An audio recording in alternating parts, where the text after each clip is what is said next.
Riffology. There you go. That's an in-joke. It is. Very good. Welcome to Riffology. Riffology. I'm Chris. We're here. I'm Neil. I wasn't expecting that so early. Neil, you're Chris. Yeah, we're normally 10 minutes in. We've got the correct fruit pastels. Thanks, Lindsay. Thanks, Lindsay. We've got Diet Coke, not Coke Zero. They didn't have the Coke Zero, but they had the Diet Coke in the bigger box. So you've gone for that? I've gone for that. It's nice. I suppose, just in case anyone's listening, and a friend of ours works for Sainsbury's, and he was upset because I said they got crappy vegan snacks. But you can get 24 cans of Coke Zero for £7. £7. Yeah. Kind of planning. That's brilliant. Yeah. Everything's like, you got See, if we do that, we can hide them under it because they're not going to go under the bongos. No, they're not. You're not going to get that many. We'd have to put a wig on them or something and dress them up. But isn't it mad? Like I can't. Like if I look at my car, if I got my car keys, it costs me like £10. Yeah. We can get Diet Coke. If only my car would run on Coke Zero. Yeah, that's it. That's all we need to do. Get that sorted. That'd be wicked, wouldn't it? Yeah. So get on that. If you can solve that problem, that would be brilliant. We're doing the Goo Goo Dolls. Boy Named Goo. I like this album. This is, I think, there's a brilliant quote about the Goo Goo Dolls at this era saying that they were the greatest band that no one had ever heard of. From Metal Blade Records. Yeah. Who were horrible to them. Yeah. They were you said that they were nasty. They were really horrible to them. But the album before this one, Superstar Car Wash. And if you're new to the Goo Goo Dolls and you're listening to this because you just like us, well, first of all, well done. Well done. And second of all, I hope you like this. There's so many people that I have gushed about the Goo Goo Doll. And the thing is with the Goo Goo Dolls, for me, my love affair with the Goo Goo Dolls ends here pretty much, right? So there's a few tracks on Dizzy Up the Girl, which came next, that I really love. Yeah. But not meant like it's. Do you know what I mean? It peters a little bit. It starts to. It's not like a sudden ending as it was with Metallica for me with the Black Album, where that took a lot of learning to get to love. And I still love like some new Goo Goo Dolls stuff. But this is the last album that I would. Well, they went from quite an aggressive punky sounding band or old rock to quite commercially sounding kind of pop rock. I think it's like this. It feels like, if you imagine you've got a slider, right, where you got a little knob and you could turn up like pop hooks, right, and it feels like in the very first records, the very first studio stuff, that was turned right down. No pop hooks. None of that in there. Yeah. And then like every album, I see. They're like, you got a 50, it's gone up like 50% and then another 50%. Do you know what I mean? It's like you, and you can kind of hear it in the early stuff where there's that ability. Like John Rzeznik's a really amazing songwriter. Yeah. And you can kind of hear that stuff is there. But like, it's almost like he's embarrassed. That's kind of that's how it feels to me. Like, it's a little bit embarrassed to it's like to go there to punk put rock. The pop stuff. It's punk rock shouldn't sound like that. And there's loads of stories about them in the studio where producers, like posh producers, were trying to encourage them to do layering and doing like clever stuff and have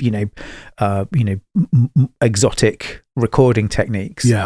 And the band just like can't get their head around it. They're like, this isn't. It doesn't. This like the stories are like they did it and recorded it, and it just sounds really polished. And they're kind of not liking what they're. It's like not liking the reflection in the mirror. Almost. And I think it's funny because they refer, like in the interviews, the band themselves referred to A Boy Named Goo as being a harder record, like a heavier record almost than Superstar Car Wash that came before it. But it's interesting for me, like the production on that is a little bit rougher. This is a bit more polished, I think. But there's more pop hooks here than in Superstar Car Wash. They're really, for me, those two records, we've talked about this before, right? And I changed my mind quite a lot. This is why you can't have a tattoo, isn't it? It is. I like this. Like this and Superstar Car Wash, like they're separated by a hair, like just like Master of Puppets and Ride the Lightning. There's such depends a hair, what day it is. Between them, and and I'll find I'll like flick, I'll like gravitate to one more than the other for like 2 or 3 years. Yeah. Do you know what I mean? And then I'll just be like, oh, do you know, I've not listened to it. And then I'll phase reverse. Yeah. Then I'll be like, oh, actually, this is better. And then I'm on that for a while. But they are slightly different records. I was really surprised because of what I was into at the time. Oh, it's melancholy. This is melancholy era, Green Day, Offspring. Yeah, I was probably to be fair, I was probably very much Offspring and Green Day at this time. Yeah. Pumpkins didn't come till later. Okay. So did you pick Melancholy up afterwards then? Did you so Melancholy came out in what, 95? Yeah, Melancholy came out. I heard it, and I wasn't that keen on it. And then you went back and kind of... Yeah. And then I found Siamese Dream. Yeah. And then I found Melancholy. Right. And then Adore came out. Yeah, okay, I'm with you. Yeah. I'm with you. So that's kind of... And by the time Adore came out, that was it. I was in, you know. But yeah, for saying what I was into at the time when this came out, I'm surprised I wasn't into this. Well, they went on tour with Bush. Yeah. Apparently they hated that tour. Yeah. The stories around them at this point, I think, I think it's easy to, when you look back. Why did I think they were Australian for a bit? That was the thing I had, because they're from Buffalo, New York. Yeah. I had a thing where I was like, Goo Goo Dolls, they're that Australian band. Are you thinking of Matchbox 20? I always think Matchbox 20 are Australian. And they're not either. And they're not. And the reason I think they're Australian is because my girlfriend, who introduced me to Matchbox 20, Australian. She was from New Zealand. Oh. And she said this is big in Australia. And I see. And I always thought, they must be from Australia. So I thought for like 20 years that Matchbox 20 were Australian. Yeah. And they're not. They're not even close. Because there was those guys. There was Toad the Wet Sprocket. There was these guys. There were a few others of this ilk where it was. Yeah. I don't know how you would classify them. I was looking at their Wikipedia. But listening to this album this week, because again, I liked Iris. Like when that came out, I was into that. I thought that was really good. And I didn't really hear many of the albums at all. But I was just really surprised that I wasn't into this when it came out. Because it was right on my street. So many people have not. Like I was having a conversation. Kendall Lacey was chatting on X this week.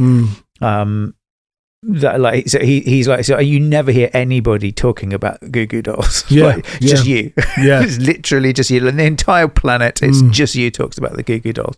And I kind of think that there is this point where, and I think here, so not so much Superstar Car Wash, but definitely here, definitely A Boy Named Goo, their hardcore, their original punk fan base was getting alienated with Name, and then even more so with I think by the time Iris came out, they were all vomiting on their into their pints, right? It was an unpleasant thing for them to have to deal with. And I think that so you ended up with a bunch of people. It's interesting, the Iris, because it's that meme now, isn't it? Oh god, yeah, it's been re-released. What were you doing in the 90s type thing? It's been re-released, hasn't it? Have you seen people? Have you seen the memes where people are showing the petrol prices? So it's the song Iris. What were you doing in the 90s? And then people are just showing like video clips of petrol stations in the 90s. 80p, 80 and 90p. Yeah. So I love the internet. That's why the internet was released. That's why the internet was built. That and cat videos. But yeah, so my favourite one was Stacey Solomon. She did one, and it was just a picture of dogs.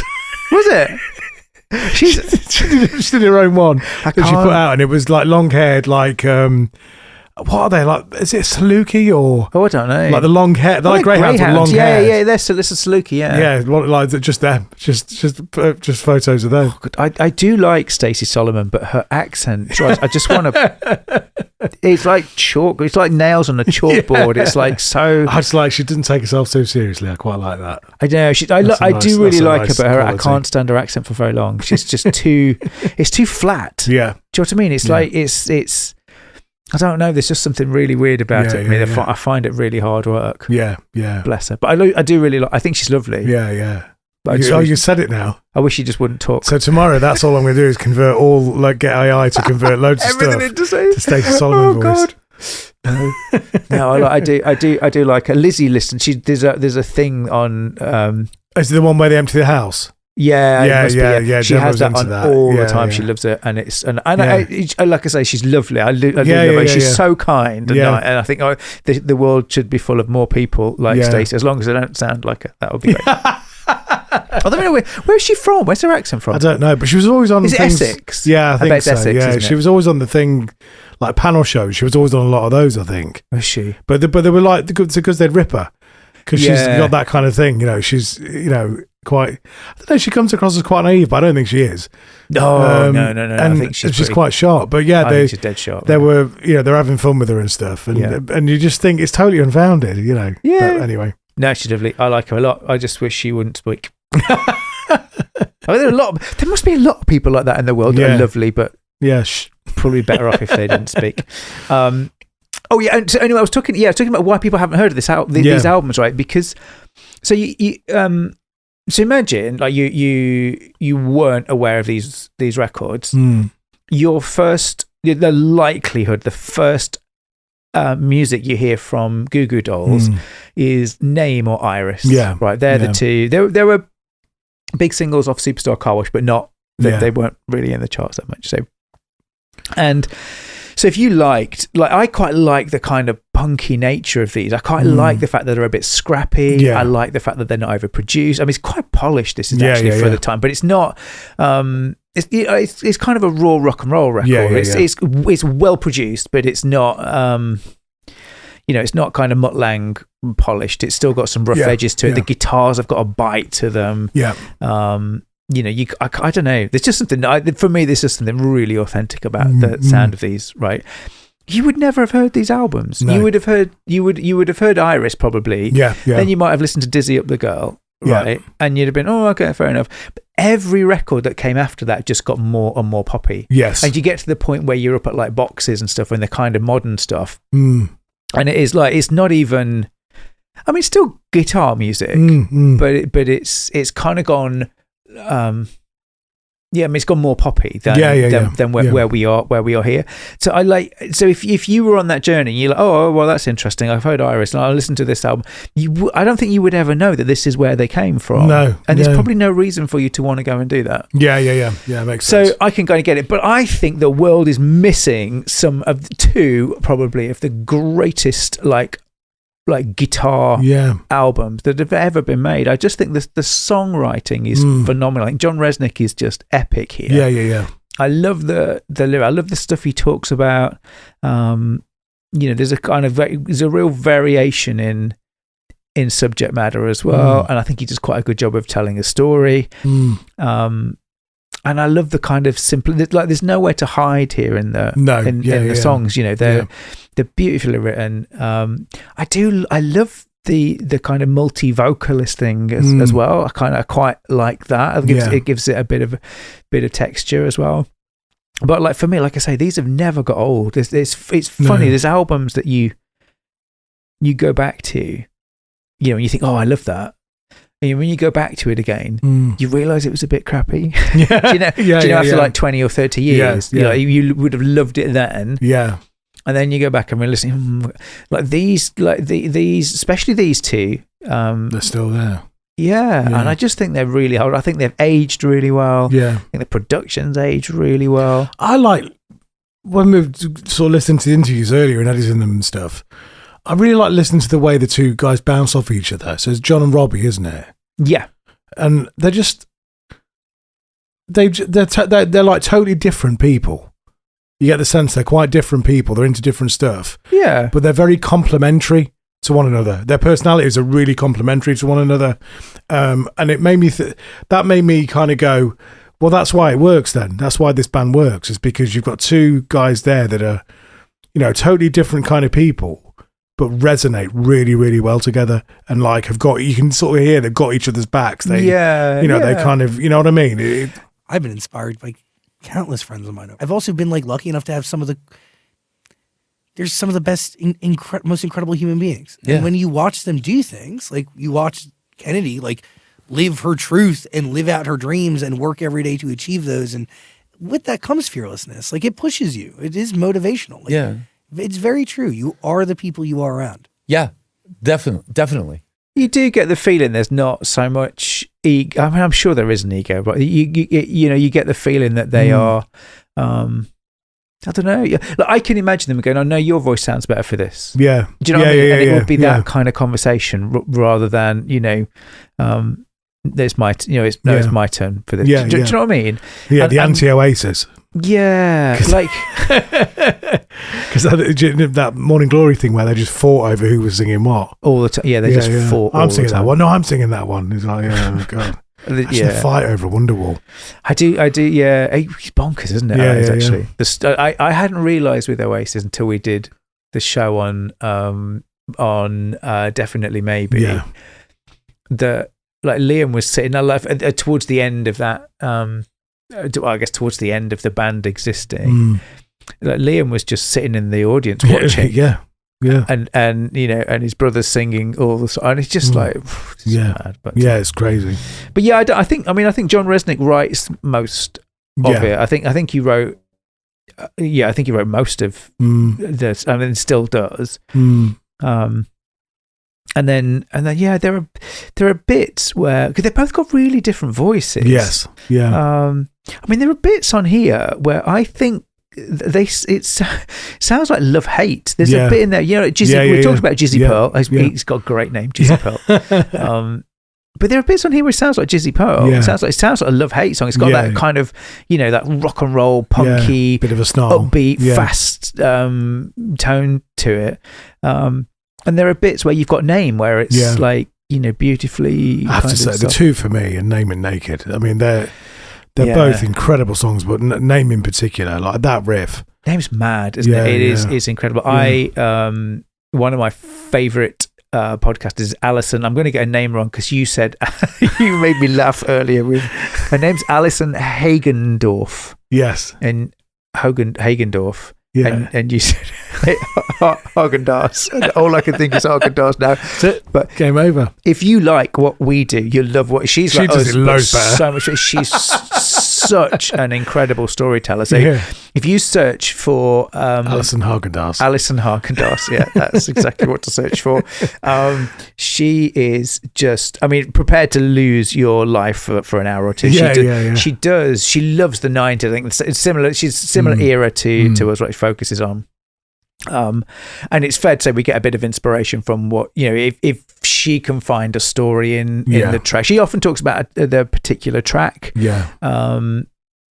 or a particular, like a pivotal moment in an artist rather than the whole album. But like often I'll be kind of doom scrolling and stuff, and I get a lot of her stuff in my feed, and she's got this ability to pick out a story, and it was this. She'd covered Name, yes, and it just stopped me in my tracks. I was like, why have we not done that? So it's off one of my favorite records. So why have we? How come we've not done it?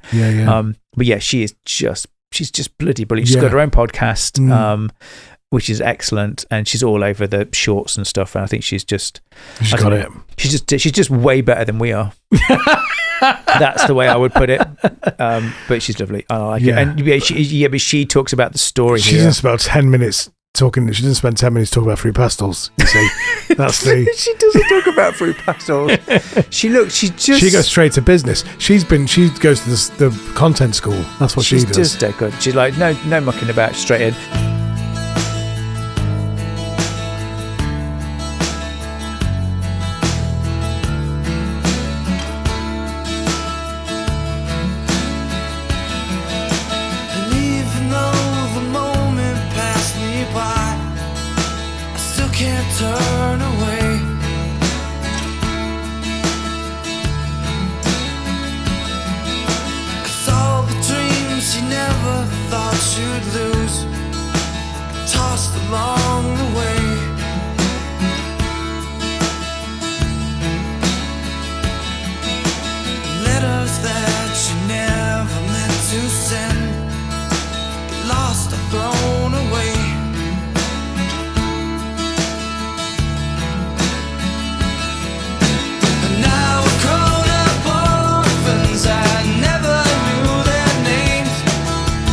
Don't belong to no one, that's a shame.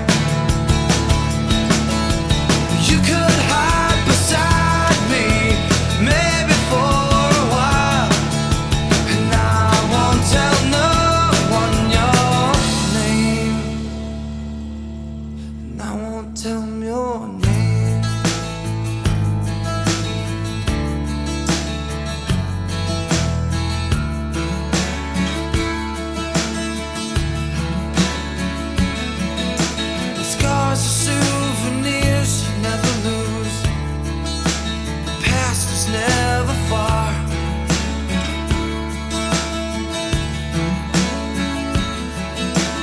Did you lose yourself somewhere out there?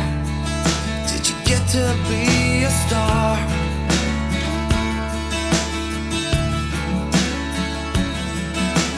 Don't it make you sad to know that life is more than who we are?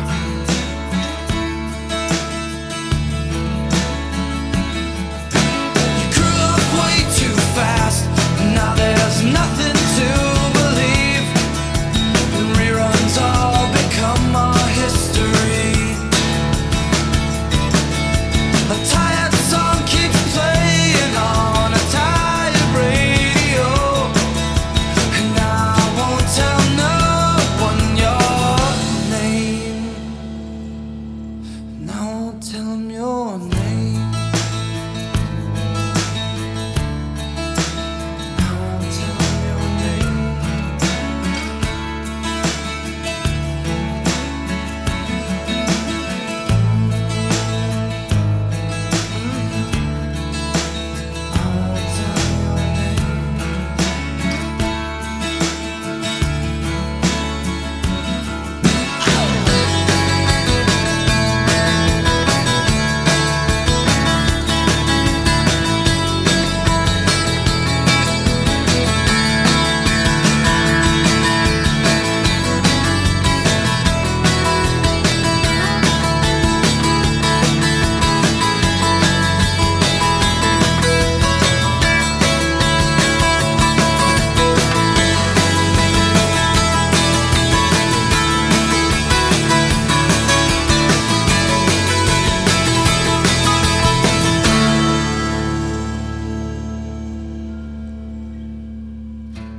Think about you all the time, but I don't need the same.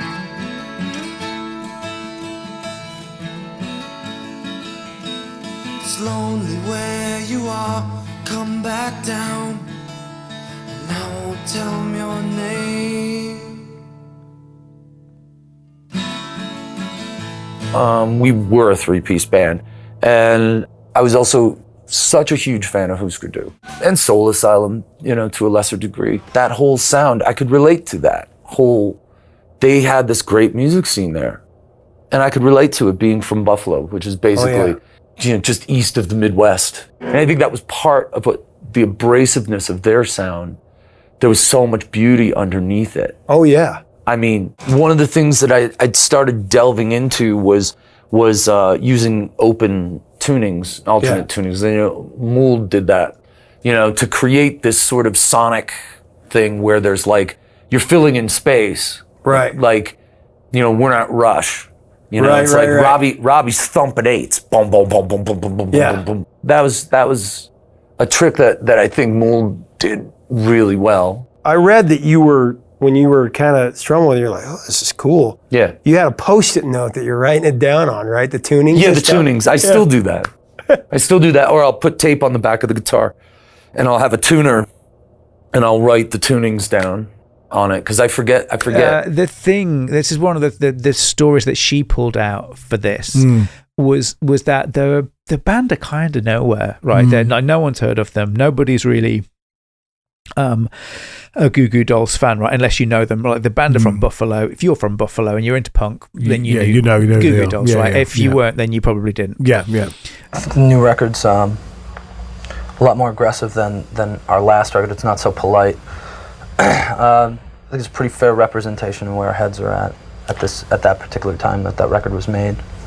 Just like all of them are, I mean, I guess that's why they call them albums, because it's because they're albums. A document of where you are at that particular time in your life. We are progressing forward at a real good rate. We've always done our best for Buffalo, and this is still our hometown, and we love it here. It's our home, and we believe in the people here, and I hope they still believe in us, and that's really important to us. And so they were doing so. They'd done their album, and it sold enough copies to buy guitars and stuff, but they were all still working. They're all still pinning jobs down. Yeah. And they were recording a video. I think it was for Flat Top, right? So they're recording a video for Flat Top.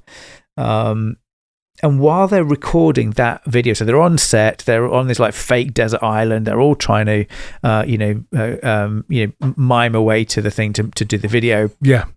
And someone comes running into the set to say that KROQ in the US, that kind of massive radio station in the US, had put name on rotation, and that essentially meant that every other radio station would put it on rotation, because they all copied whatever KROQ were doing. And it just blew up from there. Like it went, like it was never. Nobody thought Name was going to be a good single. Yeah, crazy. They were not thinking that. The band certainly were not thinking that. I think the record. But then at the time, you're battling against Bush, you're battling against the Pumpkins, you're battling against Nirvana, back in Nirvana. It's kind of it's post grunge, isn't it? So so the year or so after Kurt Cobain's death, this post grunge era's coming in, slightly more polished. It's kind of it's grungy, isn't it? But it's like like rock production. So it's got proper production. The guitars are in tune and all that kind of stuff. But there's a lot of it. There's a lot that, it'd be easier to get there's probably a lot of bands from the era that were very good that no one actually heard of, Yeah, that is very, very true, I think. But I think it's fascinating here, though, that they kind of dropped what they were doing and went to record stuff for Name. Yeah. I think they realised it was going to go off the hook, and so they went off and then supported that, and then loads of TV appearances, and they were doing all kinds of stuff to try and push Name to get it to go really, really well, which it did. Kind of kicked off, and then that was it. Right? It's interesting. Every Goo Goo Dolls album up to, I think it was up to Dizzy. Sells double the amount of copies as the album before. Wow, yeah. Which is extraordinary growth, isn't it? The thing that I didn't know about this one until I did the prep for the blog was they were on Metal Blade. And John Rzeznik talks about the fact they didn't know what he was doing. He was just happy that someone was going to pay for studio time, right? Because they couldn't afford to record their own stuff. So he was just happy that someone who was saying that they're going to pay for studio time. That contract was horrific. They were getting paid like zero, right? So really, really bad contract. And that's what A Boy Named Goo was released on. So even though Name went really well and the album sold, I think 2 or 3 million copies in the US, the band got zero from it. They got absolutely nothing from it. The contract was something crazy. Like they got paid I think it was something like 30% of the royalties went to the band, but the band were responsible for paying studio costs out of their royalties. So the record label got 70% of all of the royalties and didn't have to pay anything from it. The band got 30% of the royalties, but then had to cover all the studio costs and all the things, and also distribution costs and everything else. So they said it was like they said that even though it sold a lot of copies, it literally just broke even with the costs to make. There was a couple of guys from around here back in the day that they made a bit of fuss about getting signed and we're going to be big and all that sort of stuff, but they signed one of those. A bad deal. They signed a really bad deal. It's crazy. And the problem is with things like that is it ends the band. But then they also the deal. They had to buy themselves out of that deal from Metal Blade. So they've got no money to record with. And then Warner Brothers signed them. And then they went on to do Dizzy, right, which is obviously great. And then the band went on to do really well. But he answered a question for me of, I'm a big fan of this era of the band. Certainly, Car Wash and Goo. I really like those two records. Trying to get hold of them, copies of those. Yeah, you've said about that before. Insane. It's really, really hard, and it's because they're on Metal Blade, right? And they're not. There's no output, they were pressed, I think, in 2015. In the US only. So was that box set? No, the box set was done. So they were pressed after that in the box set, but the box set, there was only a fraction. There were hardly any copies of that. So I was lucky enough to get a copy of the box set, and I've got a copy of Car Wash. I don't have a copy of A Boy Named Goo, but the only copies I can find are $330 Canadian. Yes, with like $100 shipping. Yeah. And I'm just no, I'm not doing that. There is something, we've talked about this before. There's something really, really special for me about putting on a physical bit of media. But not for 400 quid. I mean, it's nuts, isn't it? It's like just, it's just stupid. So I keep looking. I can set my ceiling at like for an album that I absolutely love. I think I ended up paying like 90 quid for the Superstar Car Wash, which is up there as what I think it's probably the most expensive record I've ever bought. But they're not even from the 90s. Yeah. Do you know what I mean? It's like 10 years. It's a repress essentially, but they were never pressed on vinyl. Neither of them were pressed on vinyl. So they were just come out on CD. Yeah, Car Wash and tape. It would have been cassette and tape. I don't think it would have been cassette and CD. I don't think they would have come out on anything else. This was like early to mid 90s, just on the verge actually of MP3s. Yes. Yeah, just before, isn't it? Yeah. So like this is just on the verge of. I think we would have had MP3s at this point. Yeah. Like Lame would have been. I can't remember when the Lame encoder came out, but that was kind of a mid 90s time. But you wouldn't. I don't think you'd. Was that Winamp? It really kicks the llama's ass. Yeah. So Winamp was a player. Yeah. But Lame was the encoder bit. Lame was the bit that took the really big music files and made them little. Oh, I see. Because we didn't have much disks and storage space, and networks were slow and the internet was slow. So you would have had like 128 kilobit MP3, something like that, and no one would have gone much more than that because they'd made the files too big. But I don't think there would have been. There were certainly these two were never pressed on vinyl. No, I think there was never that 2015 re-release was the very first pressing, and they didn't make any. There were so few done. And as far as I can see, there's no plans to redo them. No. So you kind of stuck with whatever. So it's just nuts. It'd be interesting now though after that meme.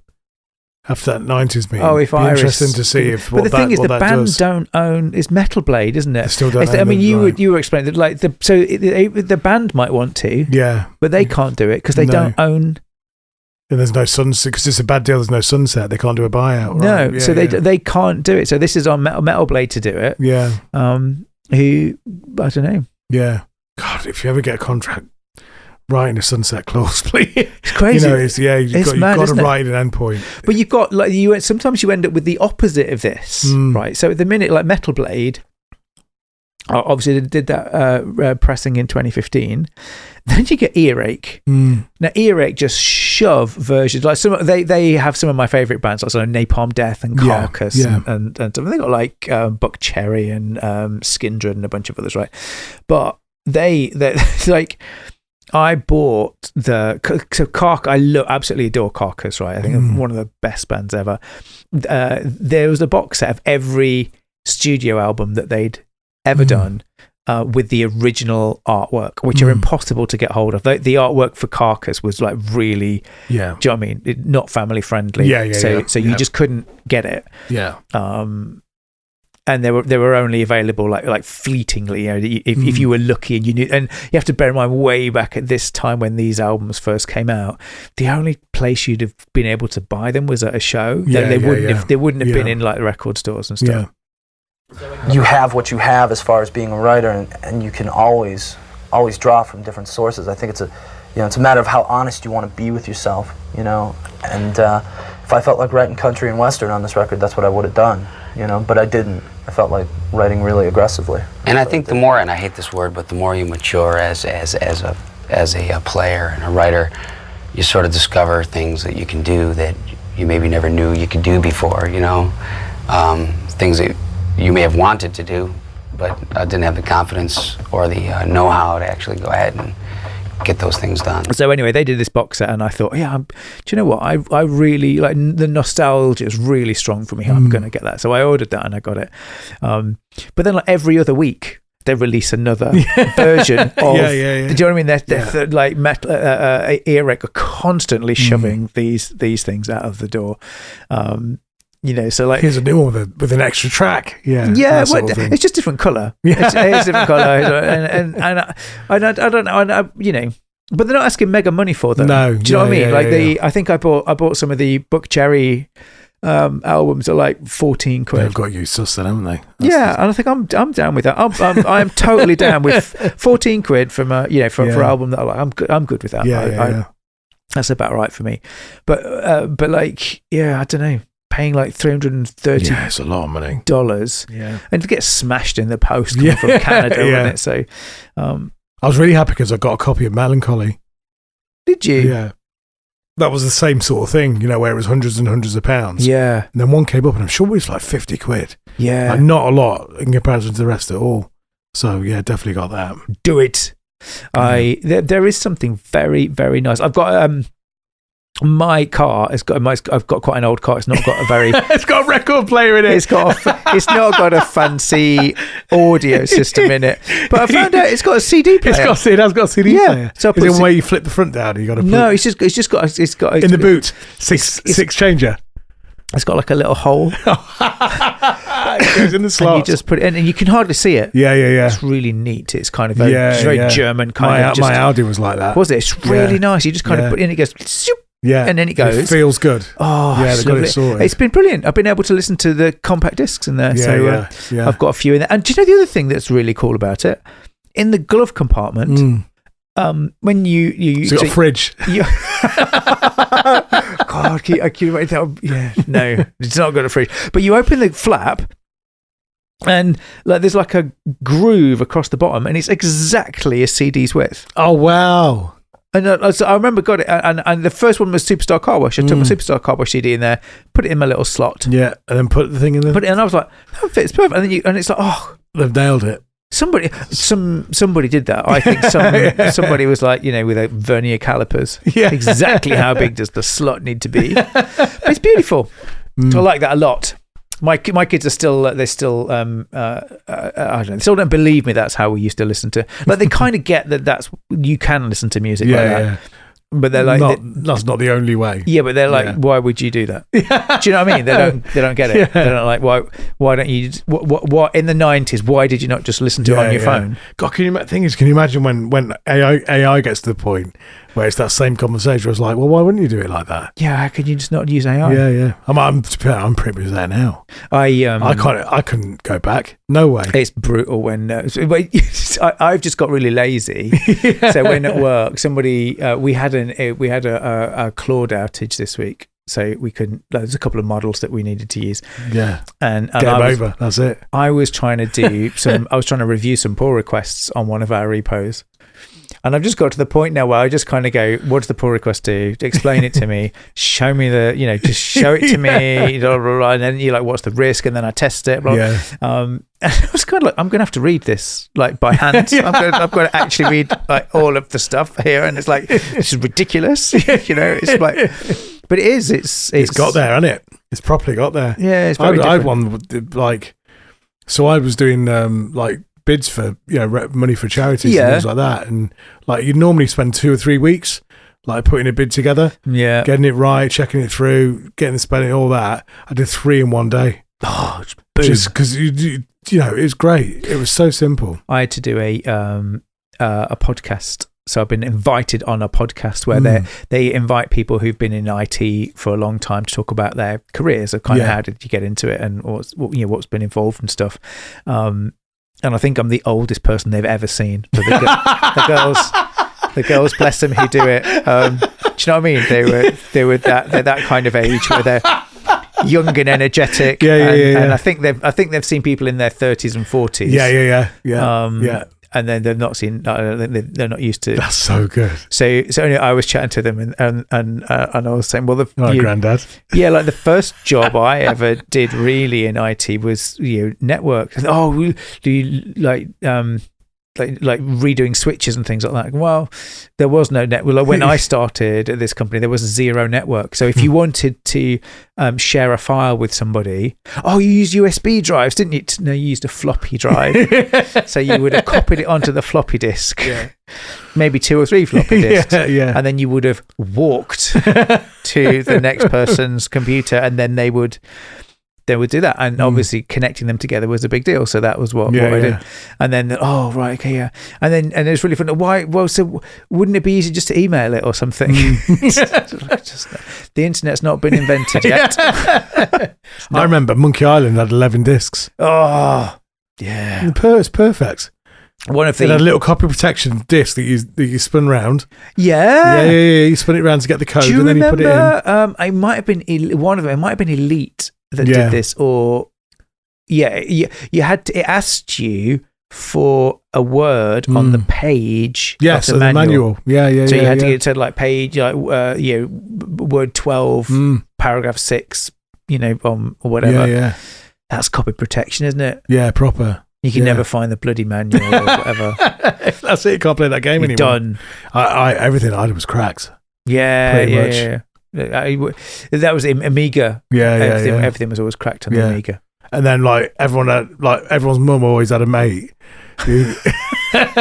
who basically had a list of games you could buy from them. Oh yeah, and it was like maybe 50p a disc. 50p. So if you had like a 10 discer, that's £5, isn't it? That. Well, it was at school for us. It was a load to swap in. It was and for me, it was on the ZX and then copying the disc. Well, it was all ZX Spectrum, so it was cassettes. So you'd have all the Commodore 64. Yeah, you'd have like a C60 or C90. Yeah, and then it'd be like handwritten with the the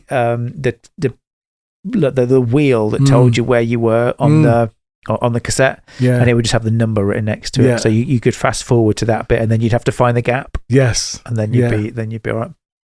Loads of that. Yeah, I really liked that. Yeah, it was good. Different times back then. Yeah, blows better. For me that would have been it would have been just on the verge, actually, late 80s, early 90s. Yeah. But I do think that and we were talking about media, weren't we? And there is still something that I really like about it, and it's and although it's a faff, it's not that big of a faff. Like, it's not as big of a faff putting vinyl on or listening to a CD. Yeah. As like Leo, like my eldest, really wants to do film photography. Yeah. So we were going through some of my old cameras that I'd used for gigs and shooting jets and stuff. And then we looked at how much film costs nowadays, and then we looked at how much it costs to develop that and get a either a scanned image or printer, and it's extortionate. So expensive. And I always remember it was never like super cheap, but it was never. Yeah, no, it's a proper thing now, isn't it? Have you got one? You got a film camera? Yeah, I've got quite a few film cameras. I've got I've got a bit of a collection. Yeah, they're lovely. They're really nice things to use, film cameras. But the film's like £8-9. Yeah. And then to get developed is like 15 or 15, 16, 17 quid, something like that. And then that's just to get the negatives back. Yeah. And then if you want them scanned, you got like another 10 quid on top of that. And then if you want actual images, you know what I mean? You then got to have that on top of it. So for one roll of like 36, you're kind of into like, it's the best part, I would say, like 70p to a pound per picture. Yeah. And like half of them are rubbish. Do you know what I mean? You've got your thumb on them, or they're a bit blurry, or you've read the light meter wrong. You've read the light meter wrong or whatever. Right, so it's not that faff. Yeah, and it's I don't know. There's something I really like just getting in the car and putting a CD in the car. Yeah, feels like a I don't know. Yeah, because genuinely, there's probably not. I don't think I could tell the difference in the way they sound. No, I'm sure people claim they can, but I can't. No. And I don't see, like, in my car, it doesn't even give me the track list. No, exactly. Yeah, do you know what I mean? It just kind of goes on playing a CD. Yeah. And it's just. I think that's why I never remember the names of any songs. Because I would have just listened to, like, it's track 7. Yeah. I wouldn't have ever, like, learned the song names. The beginning and the end. I like that one. Actually, the one with that bit, the one with the riff. Yeah. So this album I think this is a funny album because it starts off. So it starts with A Long Way Down. Yeah. Right. So we start with Long Way Down, and I think it's really cool. Do you know there's something you didn't know about this track? I bet there's something. I bet it's something virtually no one knows who's listening. Unless to this. they've been on the blog. Yeah, they performed it live on Beverly Hills 90210. Do you remember Beverly Hills 90210? Yeah. That was a 90s show. Isn't the Goo Goo Dolls were on it? They were on the. Oh, I didn't know that. Right. They were on the show and they played Long Way Down, which I think I think that's really interesting. But it starts with Long Way Down, which is kind of a bit rocky and a bit good, and then it kind of ebbs and flows a little bit. That was always the thing though, back in the mid to late 90s. Like things like Buffy and stuff, they always had bands on. Yeah, Anthrax were on Married with Children, which is, I think that's brilliant. But yeah, it kind of ebbs and flows, the album does, right? It kind of speeds, and I like albums like that. It feels like a proper album. It ebbs and flows, right until you get to the end. And then you've got 12 and 13, which is Disconnected and Slave Girl. Don't feel connected to the album. No. I often will stop this record at 11. I know where you're coming from with that. And it was because the drummer left the band and he had written they're his. Yeah, they're covers. Okay. So Disconnected and Slave Girl. So the drummer wrote songs that didn't feature on the album and they replaced them with those. Yeah, exactly. Yeah. So let me George Tatuska, right? And so he was the drummer, fell out with the band over royalties. He claimed that Rzeznik was getting royalties for songs that he'd written, or a track on Superstar Car Wash and it's a Long Way Down, I think. Oh no, not a Long Way Down. Oh, come on, there's a track on Superstar Car Wash. Tatuska said that he was getting royalties for it. Went to the management, said, if you don't fix the royalties, I'm out. He recorded the drums for A Boy Named Goo. Yeah. But then by the time the album was released, he'd kind of left the band. But there was a song on there called Stand Alone, which was on the original pressings. Right. So if you got the original CD of A Boy Named Goo, it will have a track on there. Would it have the original promo stuff had got Stand Alone on there. Rzeznik didn't want to have that on the record. He felt it was being exploitative. Obviously he's not going to get paid royalties and blah blah blah. So he didn't want to do it. So they weren't sure what to do. So what they did is they put two covers. They recorded two covers, Disconnected and Slave Girl, who were both Buffalo. Well, there was a one punk band from Buffalo, one punk band from Sydney. It was called The Enemies and Lime Spiders, like defunct almost. The bands didn't exist almost by the time the album was released, and that's what happened. So you ended up with Disconnected, which was by The Enemies, and Slave Girl, which was by Lime Spiders. But they're quite spiky. Both of those tracks. Yeah, they're kind of they're a little bit lighter. They have a really different energy to them, I think. I know what you're saying when you say they don't fit, because I sense that. I felt that as well. They didn't really fit the rest of the stuff. Yeah, they had like I don't know whether they would fit on like they would fit on Jed or Hold Me Up or something like that, but they even feel a bit spiky for Car Wash. I think they're just not, the energy's not quite there for me. But if you like take those off, I don't know, I think the album actually stands up really well. I think it's for me it's a really good album. It's I never thought they were bad, but I just just didn't think they they're not bad at all, but they don't fit the vibe of the rest of the album for me. Do you know another album that did that was I'm a massive Prong fan, right?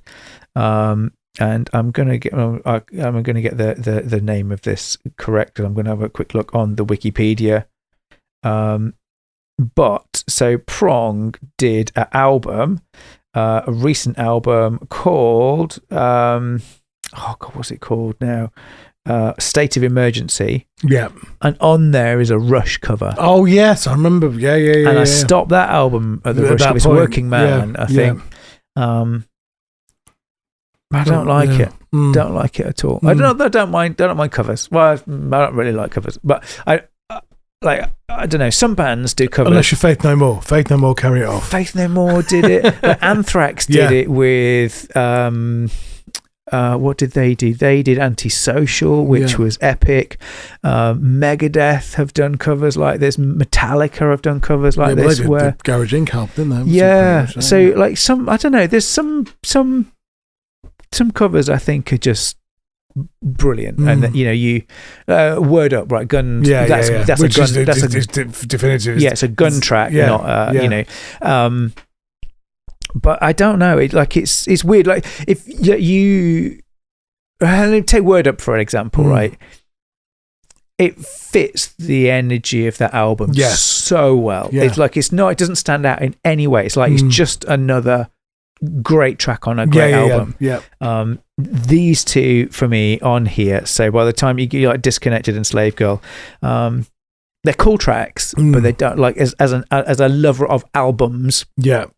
For me, I like the album because it's a point in time. It's where you are as the person. So this record is where Goo Goo Dolls were at this point in time. They were Rzeznik's writing about things that mattered and were occurring to him at that point in time. Yeah. And like for me, it's like a little time capsule. And there's something I don't know, something really, really cool about that. Yeah. And those two just take you out of that. Yeah, they're just not quite there. Do you know what? Maybe that's why Superstar. I mean, I would take Superstar Car Wash over this, but with a hair, absolute. It's like the tiniest of hairs, and it's probably down to that. I think they should probably just have left this as 11 tracks. Yeah, I think, but I don't know. Shall we? What? Listen to a song. Yeah, and then do some facts. Facts. I like facts.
was there, and I don't think I'll ever be, and I don't care.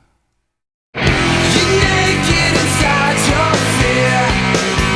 You can't take back all those years and shots in the dark from empty guns.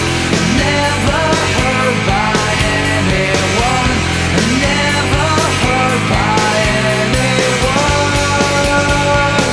by anyone, by anyone.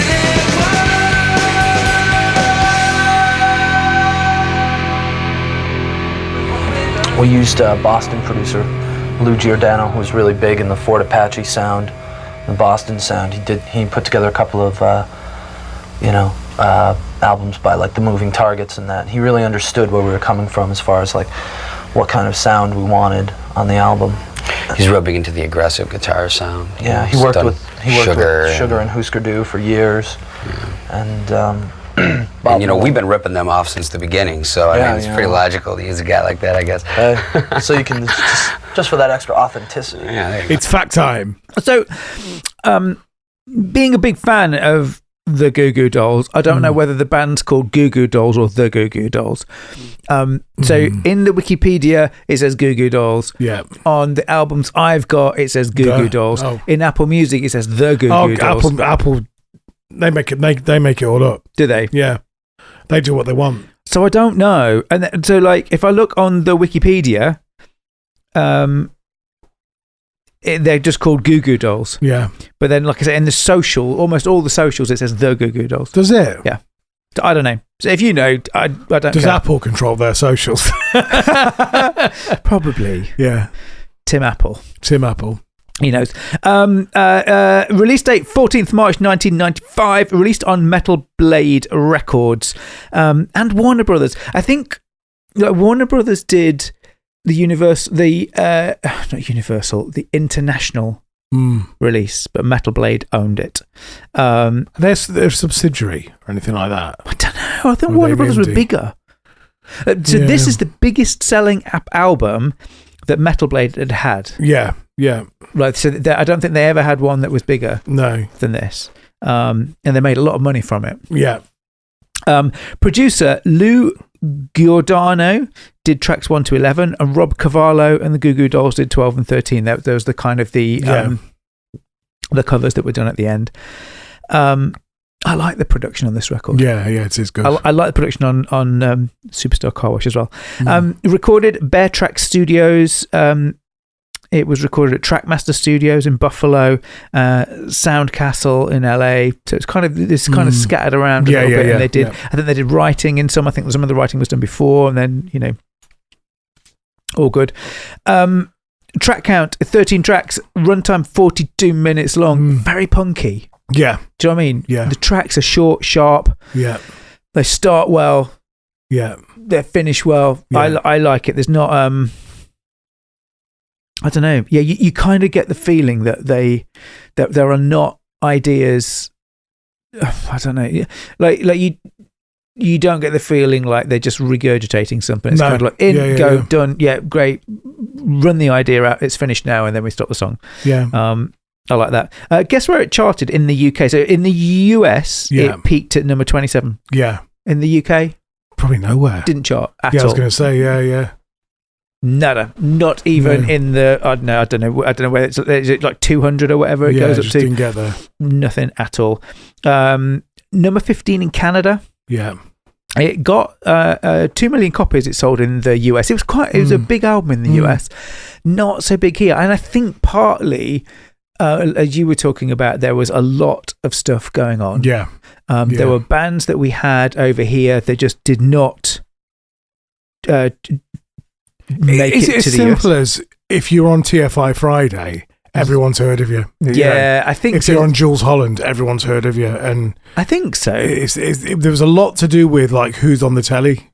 I think there, like certainly in the US, it would have been KROQ, that radio station, and with it, that would have but there wasn't really an equivalent. I mean, Kerrang came a bit later, but there wasn't really a radio thing. No, there was a lot of, but there we were. We kind of had a scene, didn't we? But it was Britpop. Yeah, it was. This was Oasis and Blur. Yeah. And while we were Oasis and Blurring, the US were doing this. So I keep coming back to this, but this is one of these two albums, one of the two greatest albums that people have never heard. And they've got this perception of, I don't like that because I didn't like some poppy single that came out in 2000 or whatever, or I didn't really like Iris, or I didn't really like that. But they're quite a punk rocky band. They're quite they're quite rock and roll. I think that was it might be when you first started playing them, like really early doors when we were doing these shows. Yeah. And I remember us having that conversation. I was like, I thought they were poppier than this. Yeah. And they're not. They were really quite spiky. They were, and the earlier you go back, the more it's like spike. the more kind of punk rocky that you get. Yeah. Singles, only one. Yeah. Flat Top, Name, which is the one that made it really. Yeah. Naked and Long Way Down. Yeah, they're good songs. Long Way Down's how the album begins. The band first began with the name Sex Maggots. Oh yeah, which I really like. Yeah, I can't it's imagine. A very different name, isn't it? I can't imagine why they changed that. There's a lovely quote from Rzeznik. He says, "When a club owner insisted they change it because the local paper couldn't print it, they grabbed a name from an advert for a toy in True Detective magazine. That's where Goo Goo Dolls came from." Rzeznik later admitted it's kind of stupid, but it stuck. Bit like Foo Fighters, I think. Yeah, very much so. Yeah, Goo and Foo. Yeah, same thing. It's interesting. And again, I've just realised in the blog, I mix the Goo Goo Dolls and Goo Goo Dolls throughout. So there you go. We'll have to do a poll. I don't think anyone cares, do they? Right, let me scroll down to the bottom of my list where it's interesting. Where's my? Oh, sorry, I've got to scroll there. I'm scrolling to the bottom of the blog where I put my facts. So things you might not know. The album's promo version had different track lists. So Standalone was written by George Tatuska, the drummer. Instead of the two covers. Ain't That Unusual was listed. Ain't That Unusual was listed under the title Someday as well on the promo. Name uses... Also, they have different song title. Yeah, in the promo version. Right? So Name uses a highly unusual guitar tuning. Yeah. So so of D-A-E-A-E-E. Yeah. Requiring Rzeznik to replace the B string with a second high E string because a standard B string would snap. Yeah. Is that guitar nerdy? Yeah, nerdery? You have to hit it pretty hard to snap it. Is that normal? Is that how unusual? A lot of Goo Goo Dolls stuff is all alternative tunings. Is it? Yeah, a lot of it. Yeah, like Iris in particular is Name is it's like the Goo Goo Dolls, particularly the acoustic guitar. Yeah, it's got that kind of droning quality. Yeah, like it rings out. It's quite shimmery. Yeah. That's the tuning. I have to be honest. I really love the production that they got for these. They're kind of not. There's a risk, I think, with a lot of acoustic guitars that it sound like a John Bon Jovi album. Yeah. That kind of everybody wants that acoustic sound because it sounds just so epic. And I really like the fact that Goo Goo Dolls kind of kept. They've got their own thing. Yeah, a bit drier, and I quite like it. The track Name was written about MTV Lisa Kennedy Montgomery, who hosted the MTV show from 92 to 97, and he had a bit of a crush on her, and he used to go and see her, and he was dead impressed with her of how she was like inspirational and stuff, and the fact that she, like, the way that she went about things, and it made him question himself and how he went about things. So that's where the track came from. Despite selling over 2.1 million copies, the band members never received a single penny in royalties from the album due to their original Metal Blade contract, which paid them roughly 25 cents per CD. Unbelievable. The album photo was taken by father of two, Carl Gellert. The boy was 12 by the time the image was actually used, and the blood was actually black produce. It caused upset in Walmart, who pulled it off the shelves, and would later go on. When it was obvious that it wasn't blood, they said it was pulled due to lack of sales. Yeah. The flat top music video was mid-production when KROQ started playing Name, forcing the band to halt filming and rush out a Name video instead.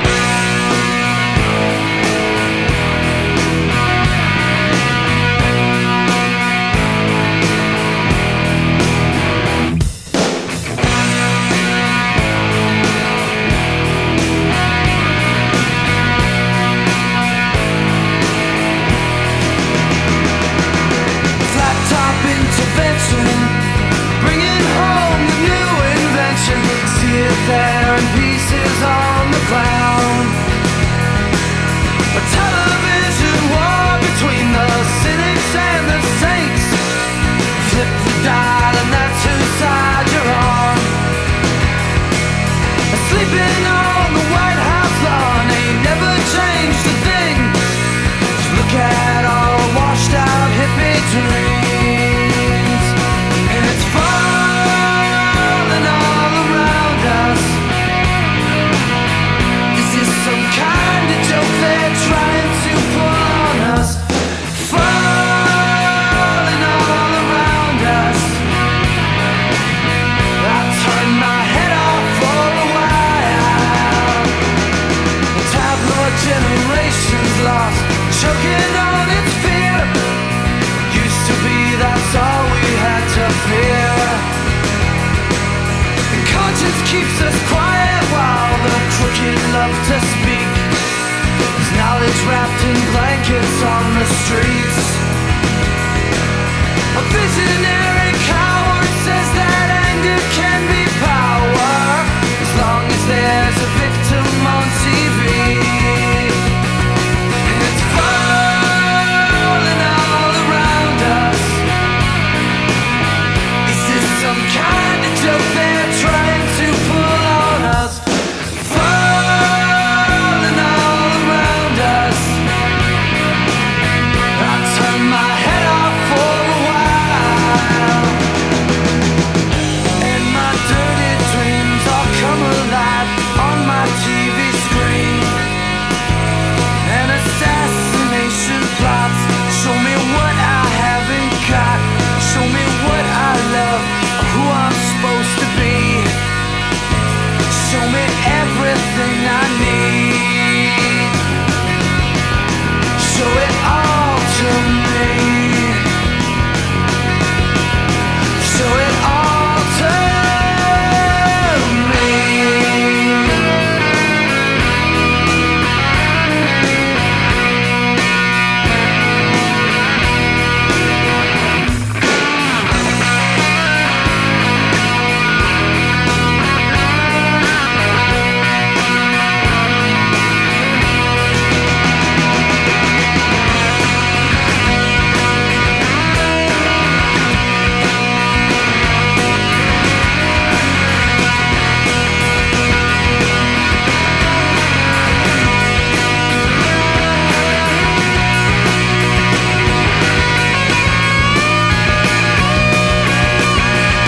It's falling all around us.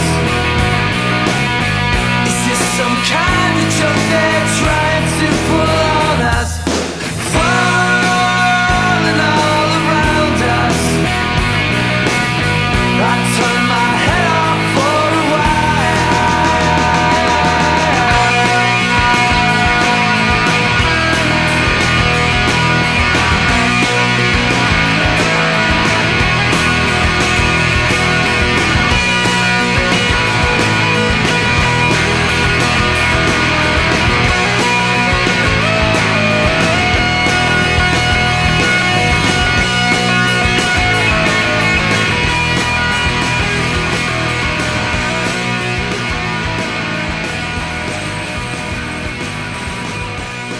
Rzeznik told Grammy.com that they literally stopped one video to make another. So halfway through making one and decided to just, get one for Name out.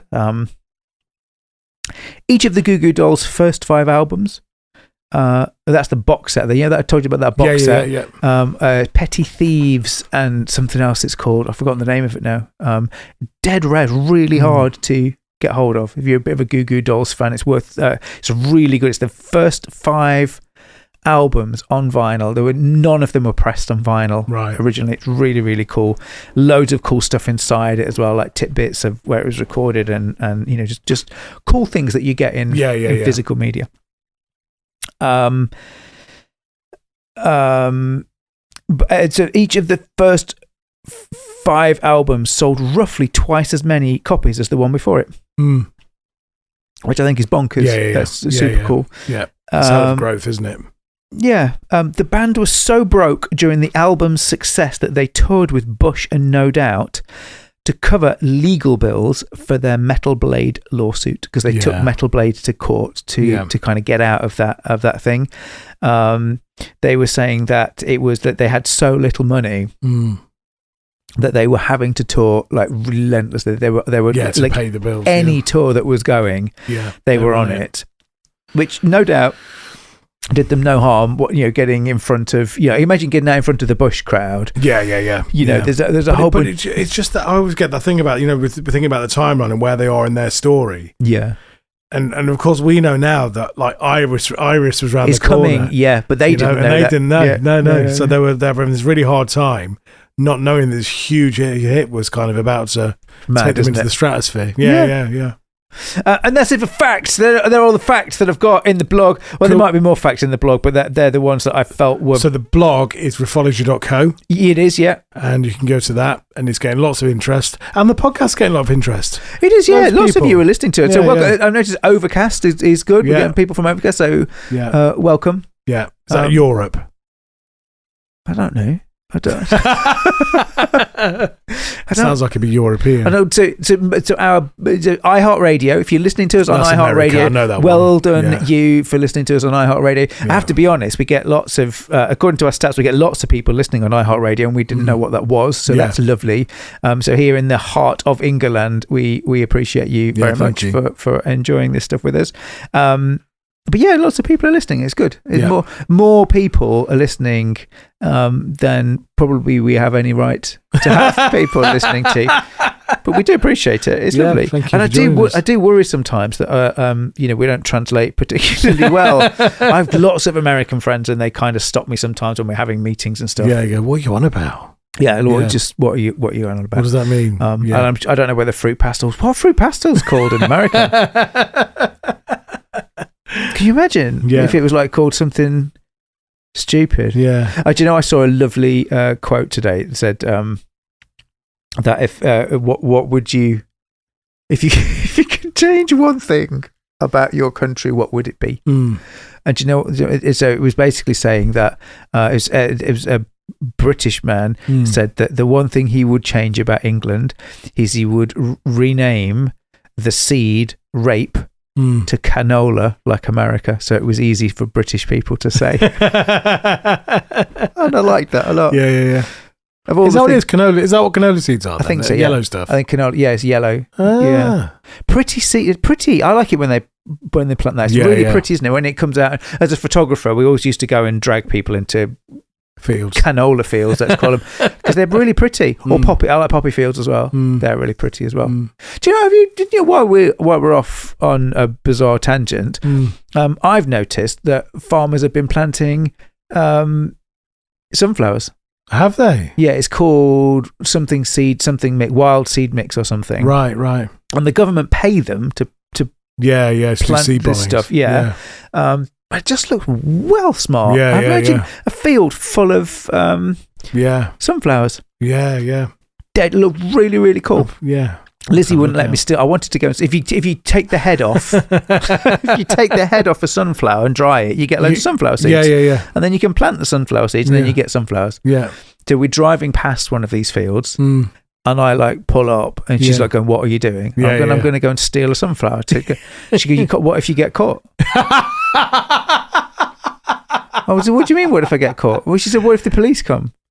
What, the police? I'm like, I don't know. The sunflower police. I'm pretty sure they've not got serial numbers on. And I'll just say that I found it on the floor. This one fell off. Yeah, we fell out massively, and I didn't steal it.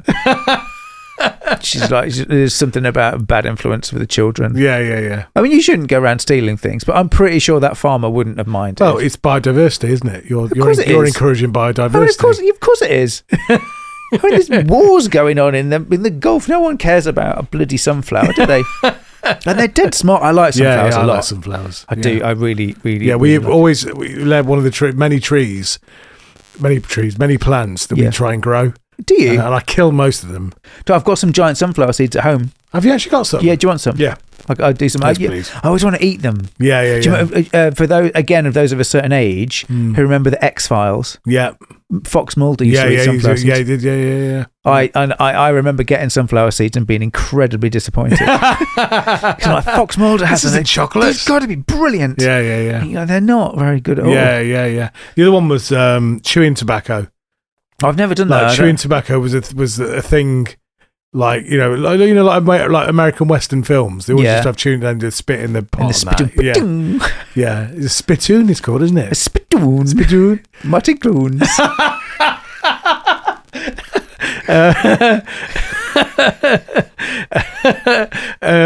And yeah, I always thought like, I'll try that one day. Just see what it tastes horrible. Is it? Yeah. Dan's brother had some. And it was like, here you go, I'll try that. And it was like, Dan Baker doesn't even exist, so how can he have a brother? Yeah. We should have him on the show, maybe. Yeah, we haven't talked about that for ages. No, we should get him on. We should do. You guys need to do a new album. Yeah. And then what you can do is you can make him come on the show as part of the publicity. The PR, yeah. We should definitely do that.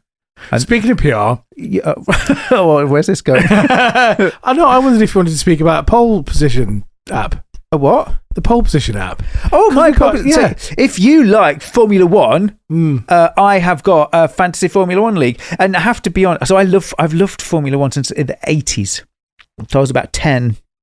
And I just absolutely fell in love with it. And where I grew up, my dad was a mechanic. Well, my dad was an engineer, but he used to do loads of work on cars, race cars and stuff. And the guy who lived next to us, he used to build dragsters. He used to go down to race dragsters and stuff.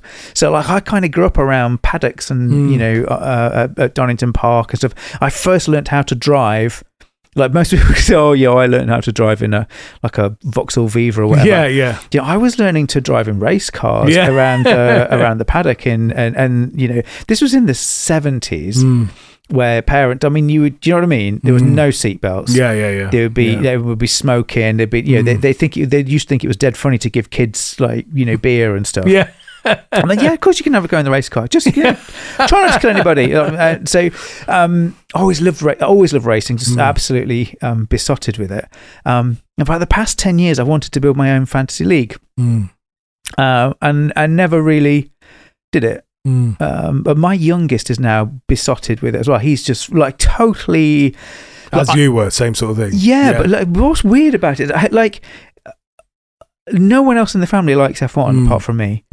So I would watch it on my iPad with my headphones on. Yeah. Or I would catch up on the highlights on the Monday. Yeah. Right. So it's not like he'd seen it around the house. No. And then I just suddenly became aware of him watching catch-up stuff on YouTube and paying attention to it. And then he came downstairs one day and said, I want to buy I think it was F1 2022 or 2023 on for his Xbox. And then I'm like, do you like Formula One now then? Do you know what I mean? And so anyway, he's besotted with it. And he convinced me to finish it. So I have a fantasy league called Pole Position Fantasy League. So if you type that into the Google, it's polepositionfantasyleague.com, and it is like an F1 fantasy league. It's dead good. It's dead good. Yeah, it's cool. Yeah. I liked it. I like the bit where you did the lap shapes.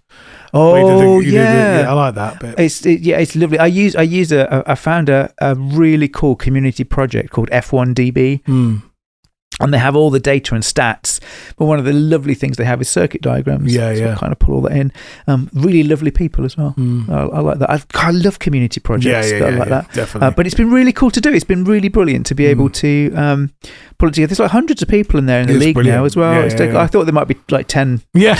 Like, when you get those projects and there's like it's just you and your mates. But it's good. It's Actual strangers. It's really, really cool. And I'm still petrified that the FIA are going to appear in my inbox. Any day. Cease and desist. Yeah, I know people. I know people in F1 and I know people in the FIA, and they've all said that they'll leave you alone until if it gets to a point where it makes money or something like that. Where it's significant, then they will absolutely just stay under the radar. Anyway. You're friends. We're all friends here. We're all friends here. Just don't tell anyone. And what's interesting is a lot of my US friends. I mean, typically F1 has always been a British thing. We'll say British thing, European. Let's call it European. But loads of my US. Into it. Yeah, loads of my. They've got obviously got Cadillac in there now. Got Has in there now. So I need some really good quality American drivers. I think. That'd be brilliant. Anyway, that's it. That's my. Bosh. That's. I'm not very good at adverts. That's good. It's a good advert there. Is it a good advert? Yeah. Normally pay podcasters like £10. Who would you? Yeah, to do that. Well, you join pole position fantasy league. .com. Yeah, .com. Yeah, .com. Martin Clunes would love it, wouldn't he? Whatever happened to Martin Clunes? I like Martin Clunes. He's gone. Martin Clunes. I love Martin Clunes. It's brilliant. Right, let's do a song and then we'll do what's next week. Sweet.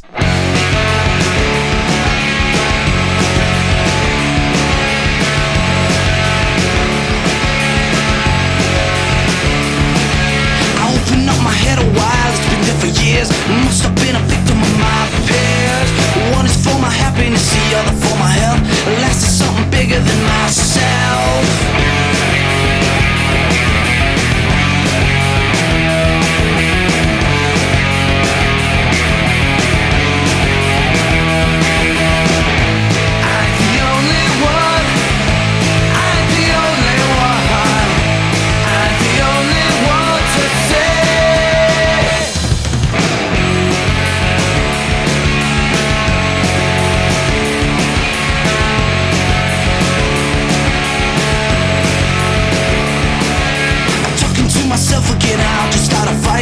Nobody can prove me wrong. I'm right. Anti-hero idol with a suicide excuse. 1,000 other suckers try and fill your shoes.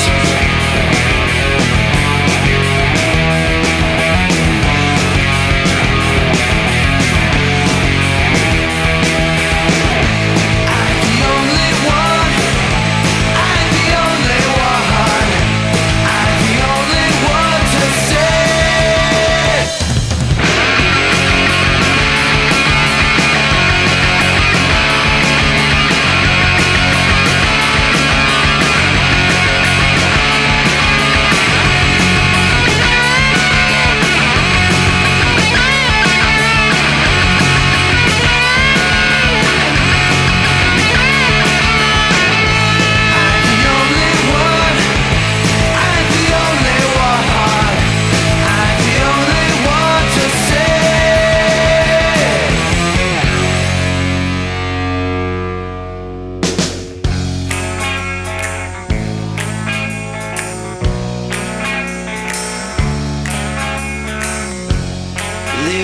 Pictures in my head, turning inside out again.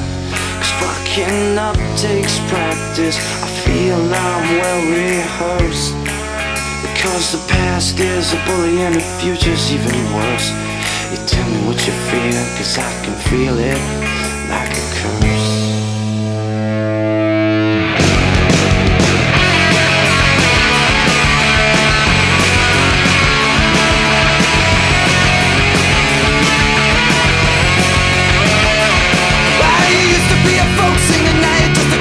Ain't no smoking dope singer swinging from a rope singer.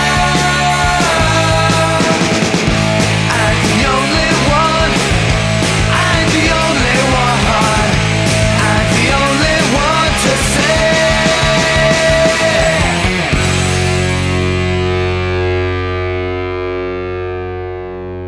Right then, next week the plan is Matchbox 20, isn't it? Yeah, I want to do Yourself or Someone Like You. I kind of think it feeds off this a little bit. Yeah, definitely. I like that. I like Rob Thomas. Rob Thomas is dead good. Yeah. Also, they're a little bit in the press, aren't they? They've just been and reissued an EP of stuff that they had found, older stuff. Again, another band. I sound like a grumpy old man. Another band where they used to be good and now they're not very good. I like their older stuff. Yeah, I do. I love this, and then they did Mad Season. Yes, and then I kind of got to a point with them where I'm like, I'm not. Yeah. Not that it's terrible. It's like it sounds like you're saying they're terrible, and it's not. It's not. It's just it doesn't connect with you. I fell in love way. with this band here at Yourself or Someone Like You. Yeah. I kind of love the twang in his voice. I love the fact that it's like not super produced. Yes. It's like it's not overly polished. It's good. I think it's great production. Yeah. Still got the kind of rock and roll, that kind of stuff in there. I think Rob Thomas is one of the best songwriters of the last 30 years. I think he's just epic, absolutely epic. And I love the story of the name. So, although a bit of a tidbit of this one, right? So, the original album should have been called The Woodshed Diaries, right? And Rob Thomas and Paul Doucette were at a woman's musical performance at Cafe Largo, and the singer said, "This song is for you or someone like you." And that's what the album became. And they changed the album. The bit that I didn't know. Was that they'd already had 3,500 pressings of the album with the Woodshed Diaries name, and they had to go back to the record company and say, "Can we change the name, please? Is that all right?" Singles from it: "Long Day," "Push," "3 A.M.," "Real World," and "Back to Good." Yeah. If you've not heard those, these are big songs. Bloody brilliant, aren't they? They're big tunes for sure. Do you know how many albums it sold? How many copies? Oh, about loads. 21 million. Wow. Yeah, but another band that weren't dead massive over here in the UK. I don't think this was even released. No, right? Yeah, I got the so I had a Australia. She would die if she heard me call her Australian. She was from New Zealand. She was a Kiwi. She's a very proud Kiwi, actually. But yeah, she came over with this again, not on CD or anything. I think it was on USB. I think she gave me a USB key with this on of MP3s. I can't remember exactly. Oh no, we're in tape maybe. I can't remember. But I remember we had it in the car a lot. We had it. It was in the car, and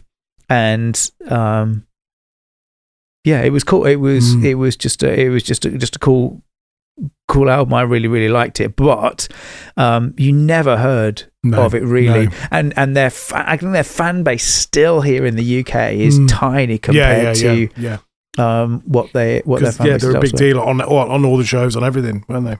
Yeah, I think so. And like I say, I think Rob Thomas interviews really well. Yes. He's really good in front of the camera. I think did that song with Santana later. He does, doesn't he? He does. But I think this is another album for me that stacks up really, really well. I think it's aged really well. I don't think that it's... I think it's just good songs though, isn't it? The same as this one, isn't it? Yeah, you're right. It's like, but it's interesting, isn't it? Like if you pick up a Motley Crue record... Yeah. It's not the same I still think the songwriting's really good. Yeah. I still think like Mick Mars has written some like epic stuff. They're a little bit harder to go back. It's dated, isn't it? It is, yeah. I mean, some of them are pretty good. Like some like Girls. Yeah. Slightly harder. Like Dr. Feelgood's kind of okay. I think. Yeah. But yeah, it's funny how some albums date. Yeah. I was listening to ZZ Top this week. Yeah. And they're a bit similar. Yeah. What, aged or? Yeah, in the way, I think the songs themselves are still okay. Some of the lyrical content's not potentially aged quite as well as you think it might. As well as you think it might do. But this is one I think that it's about people. Yeah. This album. Yeah. So it lands. Yeah, Yourself or Someone Like You is it's just as relevant now as it was in 96 when it came out. Anyway, I'm very much looking forward to this. I think I have this CD in my car. I could listen to it. There's the problem with CDs. On the Good Block slot. The problem with CDs is that you can only listen to what you've got. I remember. Did I ever tell you that I got St. Anger, Metallica's St. Anger CD stuck? I had an MR2 and Metallica's St. Anger got stuck in the CD player. Yeah. And so that's so I, you could listen to. For like 18 months. I either had I either had Zero or St. Anger. Did it force you to like the snare? No, I still listen to it. And it was funny. I quite liked it. I know everyone's got they don't like St. Anger, but I don't know. I thought it was all right. It was, but I didn't love it. But it was the only thing I could listen to for a long time. And eventually, I had to change the whole head. The whole heads unit came out. And, the whole head unit came out. That is exactly what I did with that one. And I don't. It's probably that head unit's probably still got St. Anger in it. Yeah. So if you was it a legitimate copy of it as well, or was it a CDR, like a burnt CD? It would have probably been original at that point. Wow. Yeah, I don't like it when they get stuck in the CD player. There's something wrong about that. I don't know. It's funny, isn't it? I can't remember. I would have guessed that I can't imagine I would have got a copy of that. No. I think I would have been excited for a new Metallica album. Yes. Bought it.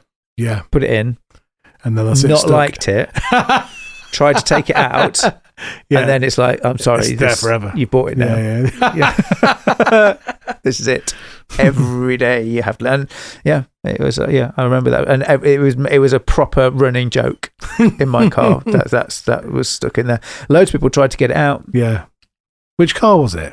It was an MR2. Oh, so you did say that. It's an MR2 Turbo. Yeah. It's a lovely car that was. I really liked that. Yeah. Really, I've had some really stupid cars over the years, and that was one of them. It was brilliant. It was just... The more rounded shape one. Yeah, it's a Mark II. Yeah. It was, rounded, pop-up headlights. Yeah. Proper car.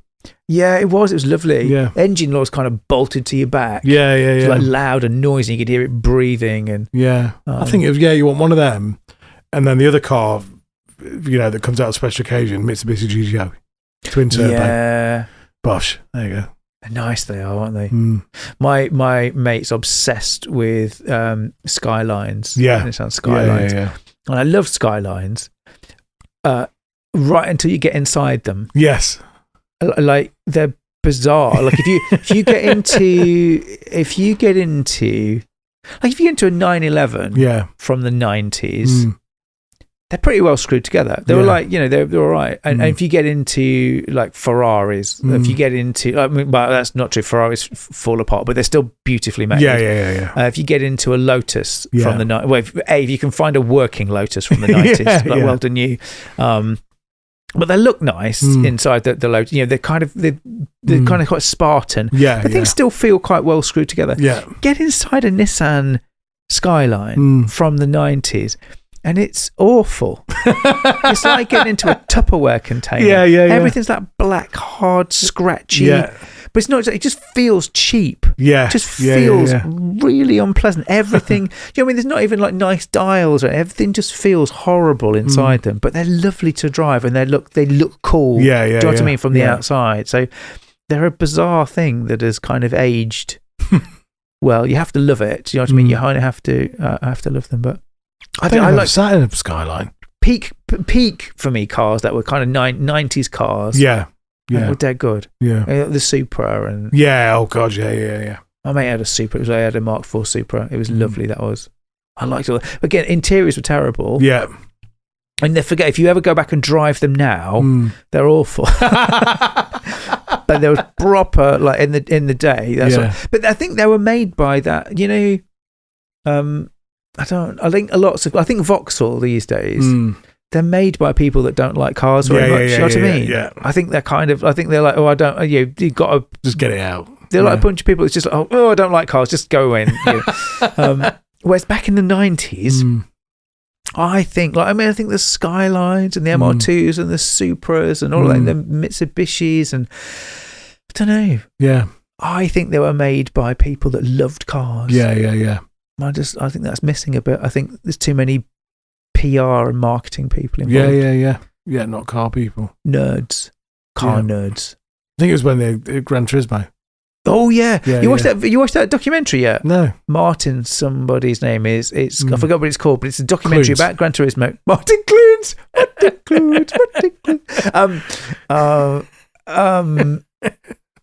Sorry, I've lost. I've gone the will to live. Yeah, there's a Netflix documentary about. His name's Martin something, I think. But anyway, he played Gran Turismo, won a competition, and then they stuck him in a real Skyline. Right. And then he did really well. And then he went to do WEC racing, endurance car racing, and his car flipped upside down and he killed somebody. And oh, God. It's a phenomenal documentary. It's really, really cool. Really, really cool documentary. It's got some really cool things in there.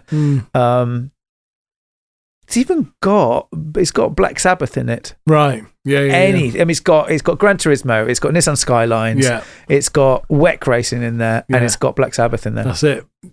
That's all you need. Oh, the check boxes. Nailed it. Shall we go? Sorry.